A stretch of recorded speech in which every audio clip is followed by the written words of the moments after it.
When Jenny Lansbury asked us to speak on our time with FCPC before we relocate to Florida, we were happy to help. It's a little harder when you're sitting in front of the keyboard and trying to figure out how to talk about what FCPC means to us, or about the church family we found here, but we're going to try. Neither of us had a church home like FCPC before. I grew up at Vienna Presbyterian, which was a big church that only got bigger. I was really involved as a kid in music and children's education, but as an adult, it felt like there were no connections beyond nostalgia and a few familiar faces. The most important congregation members were in leadership, and everyone else just came on Sunday mornings. When VPC loudly pushed back against movements for queer equality within the Presbyterian denomination, I felt pushed out the door. I grew up at Saxagatha Presbyterian in South Carolina, which is a larger church in the area. When I was growing in my faith there, the church made changes that catered to a select few and made it very unwelcoming place for folks who didn't fit that bill anymore. I drifted from church to church for a while once I left there before I ended up here in Virginia. I started the search for a new church after leaving Vienna Pres.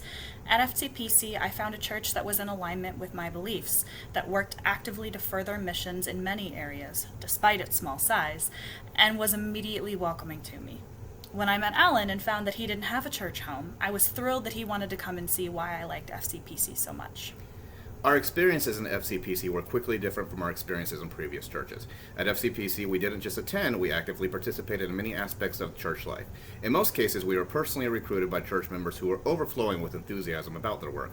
That enthusiasm was infectious, and it drove us to keep saying yes to programs. I walked into the choir room for the first interest meeting of what will become Honey and Locusts, and we've been so proud to see that expand and evolve. I was lucky enough to sing and play music with the kids on Sunday morning and watch them grow. Alan's been dedicated to working with the Congregational Nominating Committee as a way to help future leadership to determine whether they hear a call to service. We had a ton of fun decorating for Halloween for the youth, even though the fire code rained on that parade. Our bad. And I've been honored to serve as elder on session and on the worship ministry team. It was a pleasant surprise to be asked to serve. We were both relatively new to the church, and moreover young adults, which in many churches can lead to the assumption that there would be no interest in helping. But nobody at FCPC assumed a lack of interest or ability because of our age. They just encouraged us to serve and lifted up the gifts we had and showed grace for the gifts that we didn't. These ministries and works have been so close to our hearts. Participation and service is completely different from attendance. Through ministries, you build connection with other FCPC members. You have your hands in the clay, shaping church ministries. You have personal investment. And when you're a part of making things happen in the church, you start to think that maybe you can make anything happen.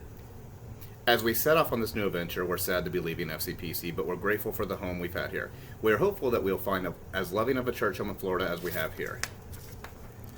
Wherever we find one, we'll be sending our prayers to the good work that will still be going on in Falls Church, and we'll miss everyone.